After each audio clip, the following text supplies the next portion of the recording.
Okay, flight simmers. Hello, my name is John. I go by Beetle Beast 5883 on Microsoft Flight Simulator, and I just wanted to come in here and make a review video for the Bombardier Challenger 350 that is made by, I believe, Sim Federation. It's the one that's found on the marketplace. It's been out there for a few months. I was really excited when it showed up. I am a pilot in real life, and I am typed in the Challenger 350. I have about a year's worth of experience flying that airplane. I don't fly it currently, but I have flown it in the past. And when I saw it come up as available, obviously, as a pilot who has flown this airplane, I got really excited to give it a try. And I'm willing to say that it's not a bad airplane, but it does have some things that have earned it this 2.3 rating. But what I noticed, of course, there's only 78 different reviews on it. There are ratings, and but more importantly, isn't the 78 ratings? It's the fact that there really was only one YouTube video that I found in which somebody gave a review of the airplane. And it was done by a sim pilot who I'm sure is very, very, very experienced when it comes to making sims related videos in Microsoft Flight Simulator. But I didn't see anything that was from any pilots who'd actually flown the airplane. So I was curious to see kind of how my views related to flying this airplane in comparison to other individuals who've seen it. So we're going to get started with this real quick. I loaded up a little quick flight plan, leaving out of, I believe, Milwaukee. Let's see here. Chicago Executive Airport, Milwaukee, PWK, going over to Midway, flying down the coast of Illinois here in Chicago and Lake Michigan. And it'll be a very simple flight. So we'll just kind of go through and talk about this airplane, the systems, the ways it's been captured, and some of the differences between it and the way I experienced the challenge of flying the airplane in real life. And see if it's something that you might actually want to see about purchasing for yourself in Microsoft Flight Sim. So we'll go ahead and swap this real quick because I don't want to have ATC talking in the background. So we'll just put it to fingers. That way we don't have to hear, like I said, all of the annoying ATC stuff going on in the background. So first things first, we'll hop out of the airplane and just kind of start from the outside. The overall shape of the airplane is pretty well accurate. I think it actually looks really good as far as the model's concerned, but there are some things that are annoying. Typically in the version of the textures, so the way that these textures are captured for this paint job is really kind of mediocre. It's just the detail is lacking. It's not polished. It's not very pretty. The way the registration number is put on the cowling, it doesn't quite fit, as you can tell here with the 6 and the C. You can notice that those two letters and numbers have been actually cut off, so that's kind of annoying. Other things that you notice here, there's only one livery for the airplane. This is it. So if you don't like the way the orangish brown goes over the white, that's what you're going to get when you buy this particular model. So that's kind of annoying as well. It's something that would be better if you're looking at a piece of paid content. You'd hope that they had a little bit more options, I guess you could say, for what the airplane's going to look like. So different color options would be great. But as far as, like I said, the general shape of the airplane, it's fine.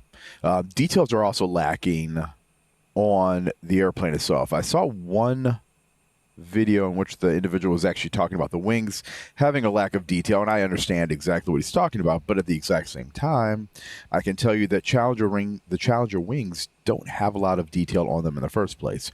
There should be a couple of overwing gravity fuel spots, the fuel tank openings here that show up, which aren't sculpted at all. They're not modeled, but the wing itself on a Challenger is rather smooth, slick, and there's not a lot of extra detail on it, so what it looks like isn't far off from the truth. You would notice that there is no handle here for the door, so you can unlock and lock it, latch it essentially, not lock it, sorry. But so you can raise and lower the door, latch it, and there is actually a little panel here in the front where you'd actually use to actually power up the motor to lift the door. And that's lacking. You're also not having the baggage door latch and handle here is also missing. So And to note that you can't open any of those panels up. You also can't open the door, even though if you zoom in, you can tell that the door plug is made either of a different panel. You can see the gap. So either it is a different panel, or they simply made the indentation on the outside of the panel so that it appears to be a different panel. But it is kind of funny that they didn't allow you the ability to open or close the main entry door to the airplane. So it's lacking. Let's hop inside. So when you buy the Challenger 350, you do get two versions. One has a cabin that's been furnished here, such as the one that we have, and they have another one that has just the cockpit. I will say I don't believe the cabin has enough detail that it would really affect performance, but you do have a cockpit-only version if you choose to not spend the time showing the cabin. But I thought we've got it. We'll go ahead, we'll load it up, and we'll see what you think of it here. So just kind of go over it. The textures look okay. The carpet, it's fine. You can't reconfigure it. You can't change what the cabin materials are, but it looks okay. You do have the ability to turn on the upwash lighting, and you have downwash lighting, which is controlled by clicking any of the individuals above the seat. But you can't turn on reading lights. You can't turn on, you can't recline the seats or rotate them or extend them out. You also don't have the ability to control any of the climate systems in the airplane. Once again, this is honestly the first airplane that I've actually gone in the back of to even take a look at it, because as a flight simulator, I spend all of my time up here. And as a pilot, this is the stuff that typically interests me. And as a pilot who flies corporate jets, this is the back part that reminds you of work. So it's where the passengers are at, where they're conducting business, or if you're flying charter, where you're taking whoever your paying passenger customer is from one location to another. I wish these two screens worked. These are the air show screens. There's one at the front, one in the back of the airplane. But unfortunately, neither of those actually power on or work when you're in flight, so that's kind of annoying. You have these little reflections that show up. The nice thing is they move. The sad thing is they're not related to anything, so I have no idea what these lights are indicative of, but there's three of them, and that's that. You cannot open up the lavatory. That door would open, and you would be able to go into the lav on the airplane. It doesn't exist. And then from the lavatory, you'd be able to open and go into the baggage compartment of the airplane. And once again, it doesn't exist. It was not modeled for the simulator. Moving forward, you do have a galley that looks really nice, but just like most of the other stuff in the back of the airplane, there's nothing you can do here. This is where all your snacks would be: sodas, waters, potato chips, Cheetos, Puffs, things that make lots of crumbs to make messes in the back of the airplane. All that stuff gets kept up here, along with a coffee pot up top, typically iced tea or a tea dispenser, etc. Those things are all kept up here in this part. Wine bottles and food storage. Everyone configures theirs a little bit differently, and everybody stocks theirs very differently. So, but this is where all of the creature comfort stuff that is needed for the people in the back of the airplane to use when they're on a flight. So moving forward towards the cockpit, you can notice, of course, you've got the clean overhead panel, which is indicative of the Challenger 300 and 350 aircraft. There are no switches up here at all, which is kind of nice. I like it that way. The pedestal, therefore, has all of the functionality that you need in order to make the airplane work in real life. In the sim, it has most of the functionality that you would need to make the sim work, as they didn't capture everything. The APU controls are right down here, and they can be manipulated. You can turn the APU on, off. The ELT is right here. It's not really something that needs to be replicated, but they did it, and then they did it wrong. They have a 3-position switch here where you go from what would I assume would be off to arm to on. That little light should turn on also if it was on, but it doesn't. And if you're here in the armed position, it makes you think that it would be the on position, but there's also no off. So they have a 3-position switch in a location. There should be a 2-position switch. And then additionally, they put a 2-position switch up here on the emergency lights in a spot that should be a 3-position switch. So maybe they meant to put these in the wrong spot. I don't know. I'll be honest with you. I just don't know. They did it. I did not, but it doesn't quite work. Additionally, so if we work away from the back of the panel towards the front, and I'm just going to move switches into the position they need to be in so we can go fly without having too much of a delay. Like I said, there's not a lot of functionality here. Oxygen doesn't work, cabin doesn't work. The passenger briefings don't work. The systems test doesn't work. We talked about the APU already. The engine start and stops do work. The engine sync works. Ignition works as well. Engine fire control panels do not. The reversion switch panel here, which is actually for the PFD and MFDs, if you have a screen that goes bad, if you want to change some of the settings for what's displayed on the screens between being what you call a compressed mode or a full screen mode for the PFD, that stuff's all done here, and you can't actually change any of those. Park and brake works. Rudder trim works. The stabilizer, primary and backup systems do not work, and it's actually labeled incorrectly. It should be a primary and a backup, but those don't exist. Emergency lights, I'll put that back to arm. The lighting panel works for the most part the way you'd expect, although you can't turn on or off the seatbelt. You can turn on and off the wing inspection lights, and the beacon light is simply off or strobe, and beacon is right there. And normally it's a 3-position switch as well. The landing light for the nose, which lists as being a taxi light as well as a landing light, if you turn that one on, it will shine up through the cockpit once the gear retracts, and it should turn itself off, and it does not. And it's humorous because it does illuminate the cockpit as if there is nothing in between the floor and where the gear's coming up in. So that's kind of funny. So up here, ground spoilers, we'll put those to auto. Roll spoilers, you can't disconnect them here. You can't touch the pitch trim disconnect. You can operate the flight spoilers. They do work, and they do display. If you bring up your flight controls page, you'll see your ailerons, of course, and elevator and rudder showing up. And if I was to push these all the way down, you can see that your spoilers show up here, which is the way they should be for your flight spoilers or the inboards. You also have roll spoilers in this airplane, which will deflect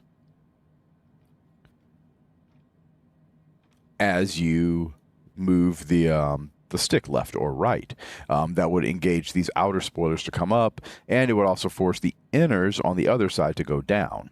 However, what is strange is that these all come up here at the same time, and they shouldn't be coming up, at least not to that degree, and I don't believe they come up at all for your flight spoilers, which are here, and your roll spoilers. I believe you get the roll spoilers, and if you have flight spoilers up, they will start to decrease as you go left or right, but you shouldn't be getting the flight spoilers showing up even when you're doing basic roll. Additionally, when you're on the outside of the airplane, they didn't model that correctly, and they just show all of the spoilers going up. They do deflect, so you can see that there is variation with how far they go up, which is proper. They should do that, but they don't.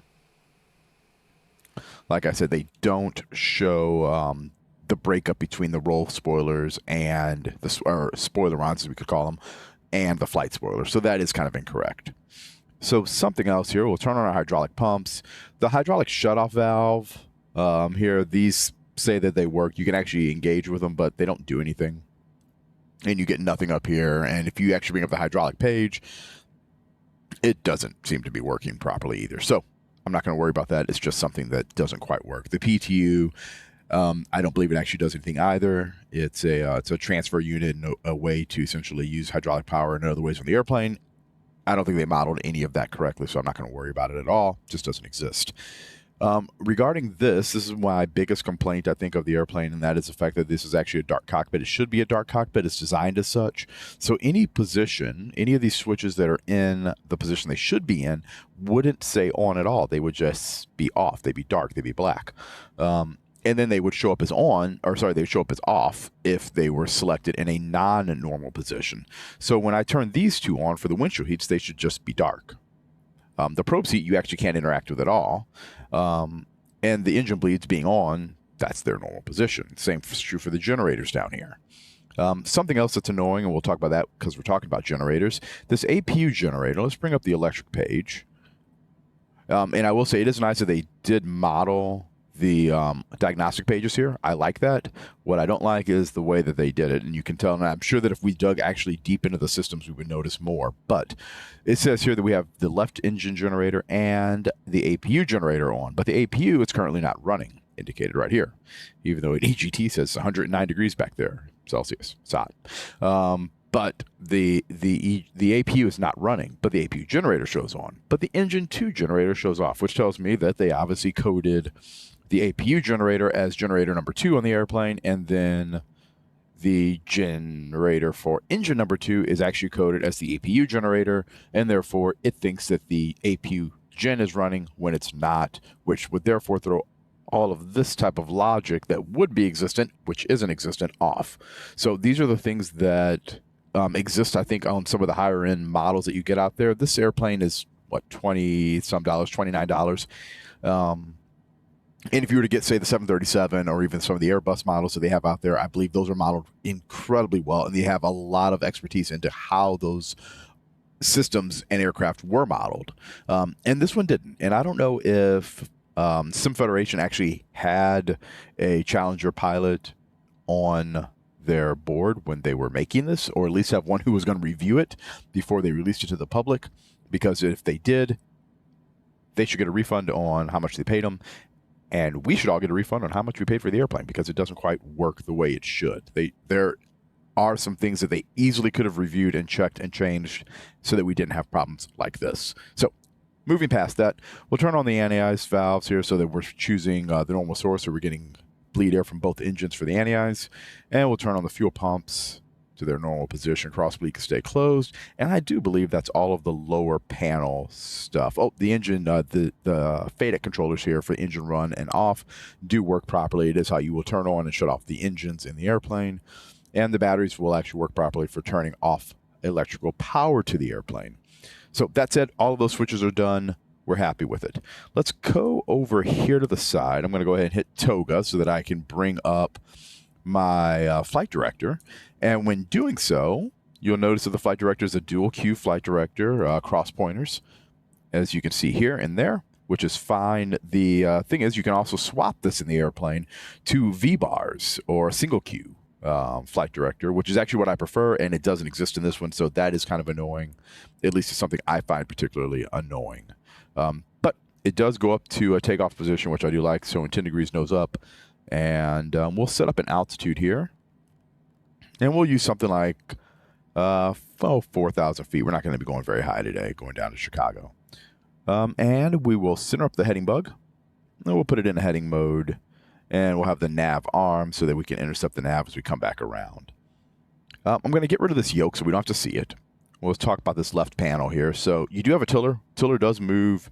It may not move right now because it does seem to be a little bit more temperamental, but it does actually move, and it does follow the nose wheel when the nose wheel's moving.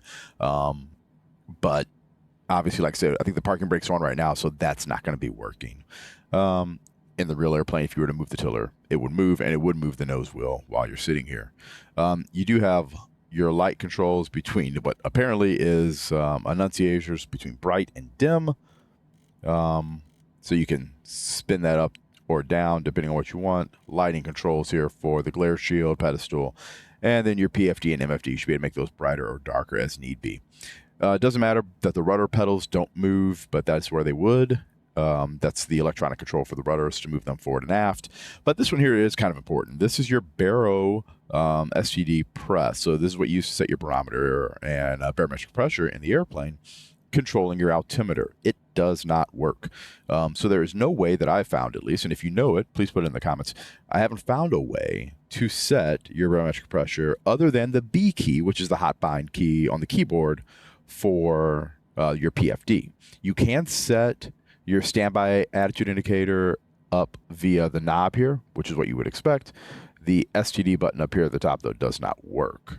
So you can't automatically push it back to 2992. Also note, this is the only one that shows inches of mercury. The other ones here are in HPA. So you have to therefore know that 1013 is also going to be 2992, but you can't change it to whatever it actually is going to be. I'm going to hit B. So that is now what it actually is, 1017.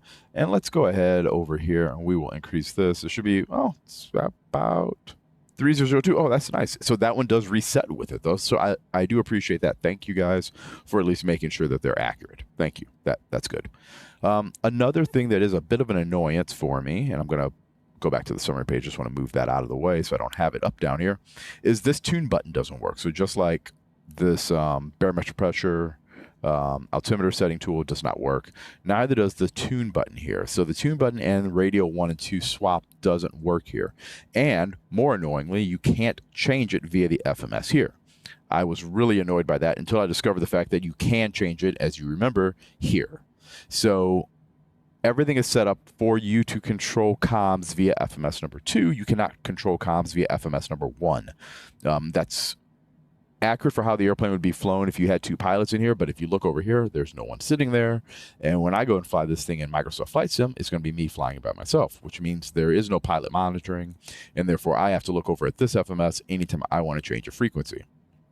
Additionally, because Microsoft Flight Sim doesn't have a particularly strong ATC usage, it's part of the reason that I simply turn it off to a frequency like 1, 2, 3, 4, 5, so that I don't have to listen to Flight Sim's ATC give very inaccurate instructions and very the phraseology that's used by Flight Sim is simply, I don't want to say horrendous, but it's pretty bad. Yeah, it's pretty terrible. So yeah, their ATC just kind of stinks. We're not going to worry about that. Flight guidance control, though, does work pretty well. We'll use it a little bit as we go flying here. So the autopilot functionality is good, although it will bust through altitudes, specifically if it's climbing out fast and doesn't think it's going to be able to capture. The real airplanes don't have that problem, though. So anyway, that's about enough. Oh, let's go through here real quick, and we'll set up this FMS to work. So we're going to be departing off of runway, I think it's 34 up here. 30? No, that's 30 there. I bet this is 34. Let's take a look. 34, good. It matches the heading as we would expect. So we're going to be leaving off runway 34. We'll go to the next page, select that, execute. I'm not going to do a departure out of here, but we will have to set up some performance. So we'll do a performance initialization. Now here it says that our basic operating weight is 9,800 pounds, which the Challenger's basic operating weight is about 23,000 empty, 23,800 or something similar to that effect. So I don't think I can change it here. Let's find out if we can. If we can, that'd be great. Nope, key's not active, so I can't actually change that. I can apparently, though, put in 23,800 people, which will make our takeoff weight somewhere in the 4 million pound category. Is that correct? Yes. But don't worry, that's not going to be accurate. So we'll go back to 0 here. And we actually have 2 passengers is what we listed here. We also listed 100 pounds of cargo. So that's just based off of Flight Sim's profile that we currently had. Basically, the airplane currently weighs less, according to the FMS. Now, I did check the weight and balance, and it shows that the airplane is supposed to be at 23,800 its basic operating weight. So these numbers simply don't jive. They're not correct. And I have to believe that what happened is the developers here, Sim Federation, took the data that is used in the CJ4, which also uses a Proline 21 Avionics, which is this suite of avionics here that you see here, along with these Collins FMSs, and they simply ported them over, changed the textures, and then utilized them in the airplane. That causes problems when it comes to the FMS giving us performance data because the numbers are nowhere near close to what they should be. Now, the performance that I get out of the airplane when we're flying it honestly seems to be a bit exaggerated as well. I do have 4,000 set. Does seem to be exaggerated as well. I've often seen 7,000 plus foot per minute climbs in this airplane in the sim, and I've never seen that in the real jet. The real jet is overpowered. I like that about it, but it doesn't have that type of climb performance that I've ever seen, at least not comfortably. I'm sure you could get a 7,000 foot per minute climb on a cold day when you're incredibly light with a very light load of fuel, no passengers.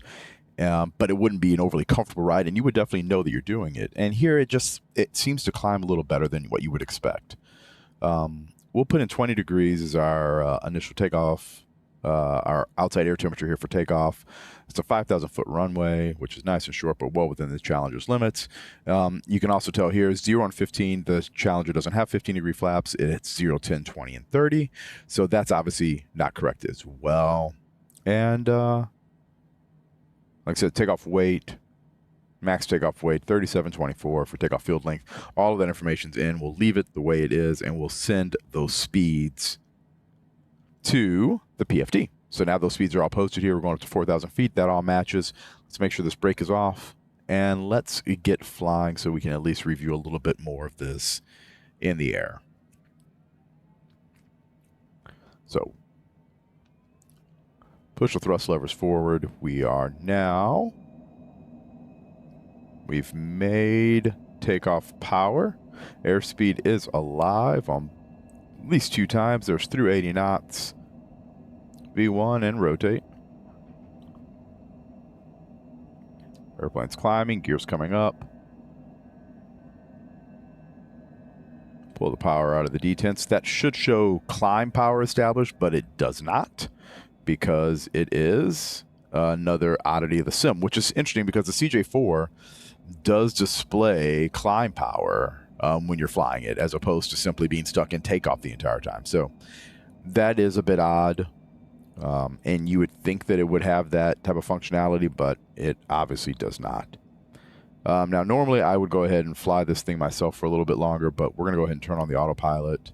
I'm going to take this heading, and I'm going to continue to spin it around. We are inside of 1,000 feet here. That's why we got the outs cap.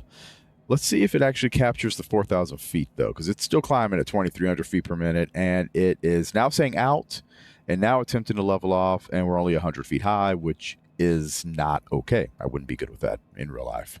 We'll keep moving that heading bug around so that we can intercept this course to the south. And something like a 30-degree intercept should work. So we'll just kind of draw that out, and that should work out just fine. Increase our power so we can go about 250. And, yeah, we'll head on over towards Midway. So, all things said here, the airplane itself, it doesn't fly bad. In fact, you know what? I think we'll actually go direct to my first user-defined waypoint here. Pull that power back just a little bit so that we can get rid of that overspeed warning. There we go.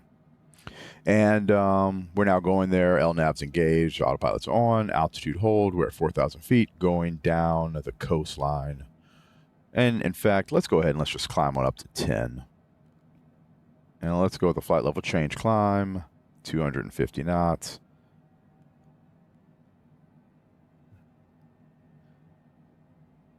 Add some power in, and she should start to climb up towards 10,000 feet.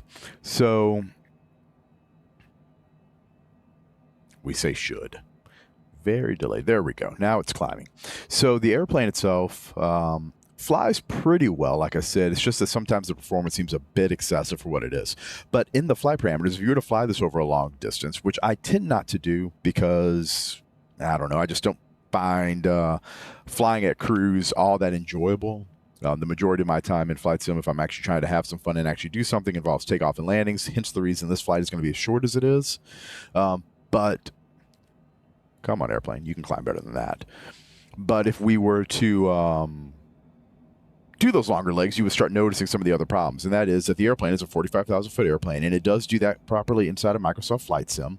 But what it doesn't do inside of Microsoft Flight Sim is cruise at its airspeed correctly.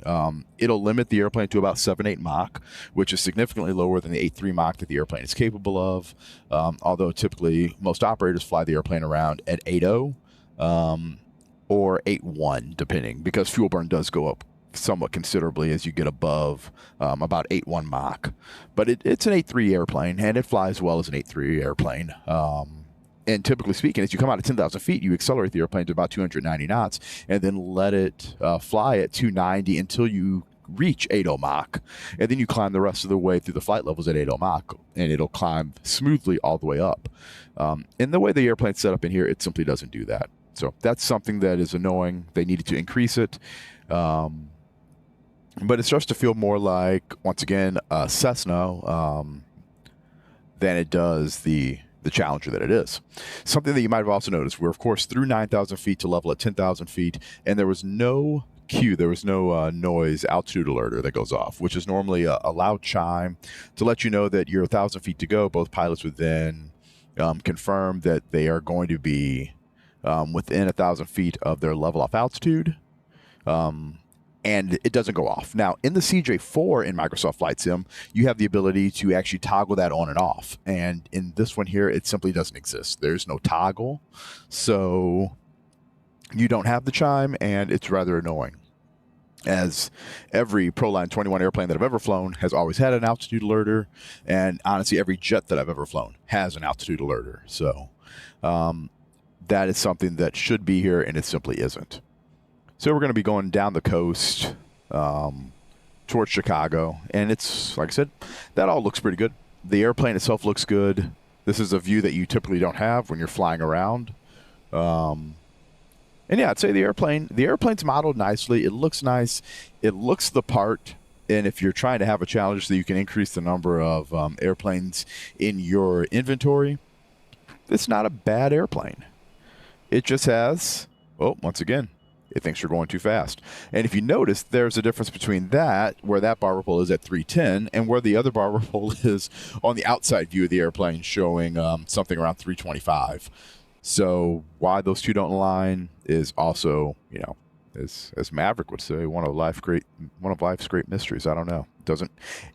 The coding isn't quite right on the sim, and that's my greatest complaint about it, is that they've taken what should be actually a really relatively well done piece of equipment, and they've changed the coding enough, or they haven't modified it enough. They haven't found a way to integrate both systems, from the CJ4's avionics to maybe even if they took the performance data out of the longitude, they didn't find a way to integrate those items and allow us to have a sim that is truly captures the performance of this airplane. And it's a very popular airplane. It's been around for a long while now, but just an incredibly popular and incredibly capable airframe. We're going to start making our descent down, leaving 10,000 feet. We'll slow it back here to 250 knots. Apparently, I do have an in-flight level change. We'll go to vertical speed just so we can keep going down.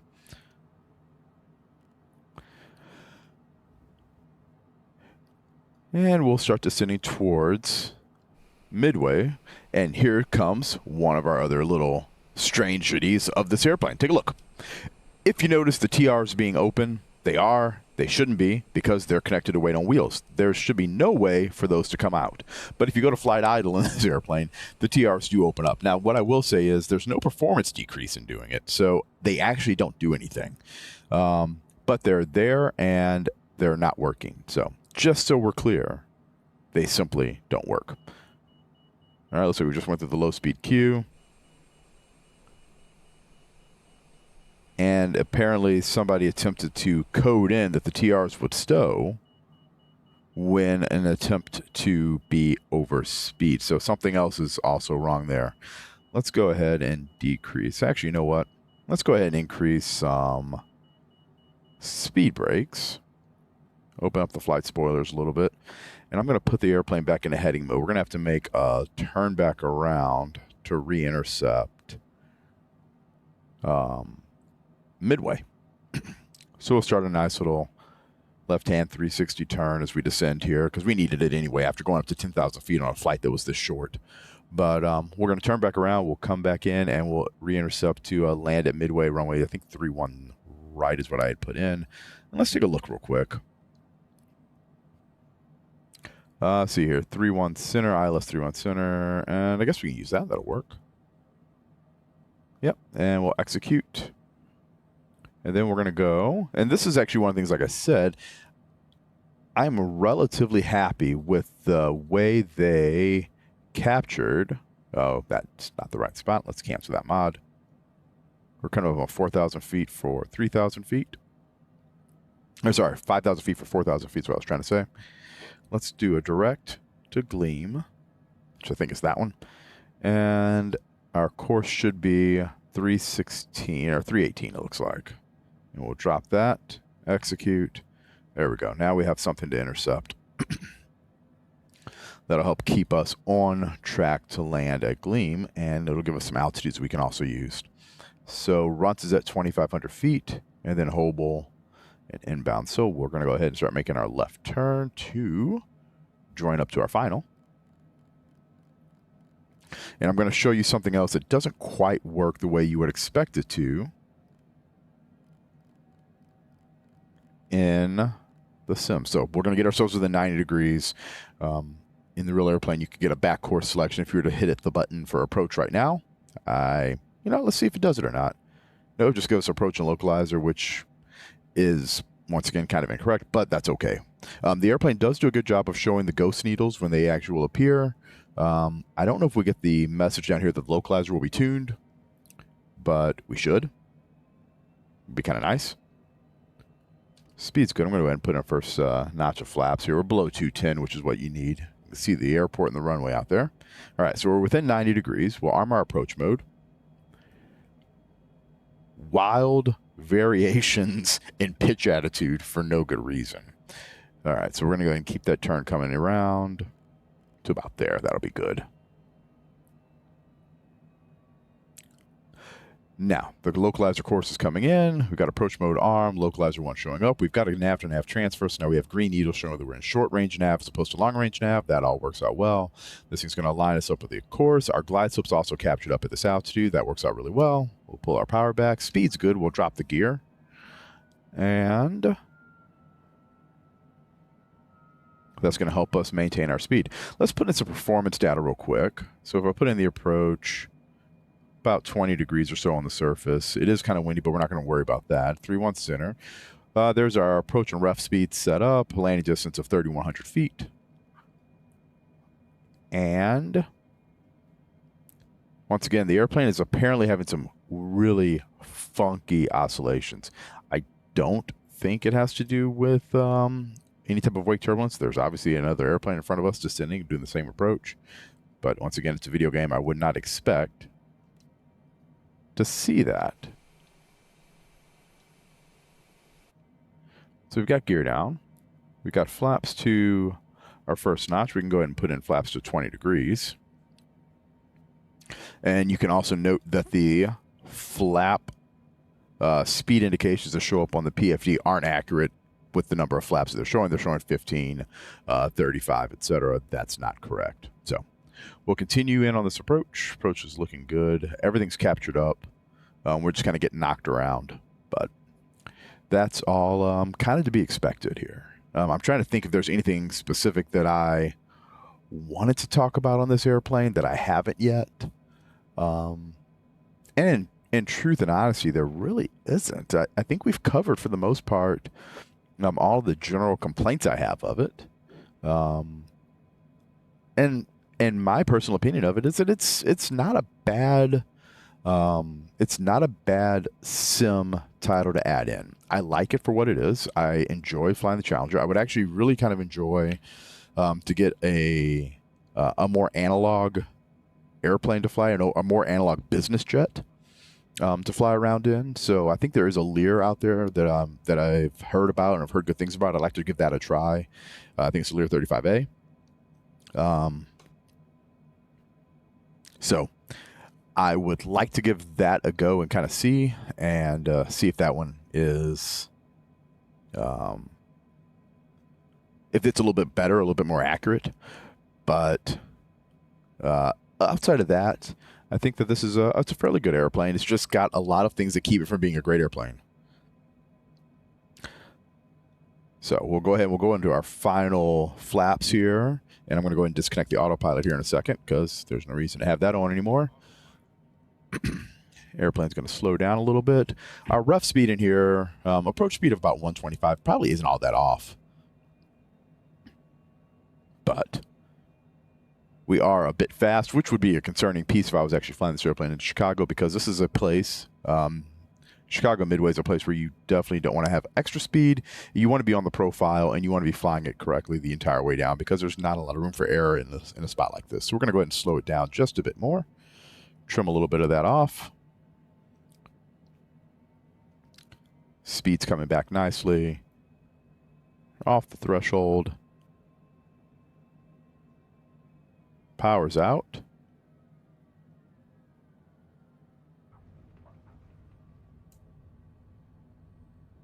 And airplane is hopefully going to descend and get that nose on the ground.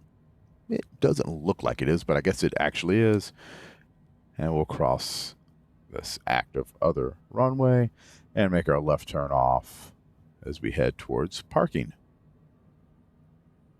So that's basically it. I'll see if I can capture the tiller moving here. Yeah, see, as you can tell, the tiller does move. Can't see where you're taxiing when you're moving it, but it does work. We got another runway here, so we'll go ahead and stop the airplane. And we will set the parking brake and we'll be done here. But that's a basic rundown of the airplane, of the Challenger 350. Oh, and I didn't go through my one thing that I was going to say in my complaint. And that is that down here in this lower MFD screen, you actually have the ability to bring up a navigation panel as well. But there's an oddity in that it doesn't link and it doesn't show you in the correct position as the PFD does. Let's see if we can change our format of the PFD. And here it looks pretty close, but I honestly don't doubt that it's a little bit off. Oftentimes when I'm flying it, it's so far off that it'll show the other fixes that you're going to in the wrong location. So actually, in truth, the location here is probably correct, but the display of navigational fixes will be wrong. Let's see if we can put in, if I put in, say, direct to, let's go with Chicago O'Hare. Let's just put that in. We'll see if that line draws through. Execute. And it didn't show it there. And I don't think we have the ability to actually move that screen. In real life, obviously, you could. It doesn't appear to be moving there. So I'm not really sure why that one, that would actually be controlled down here, but for whatever reason, it's not working.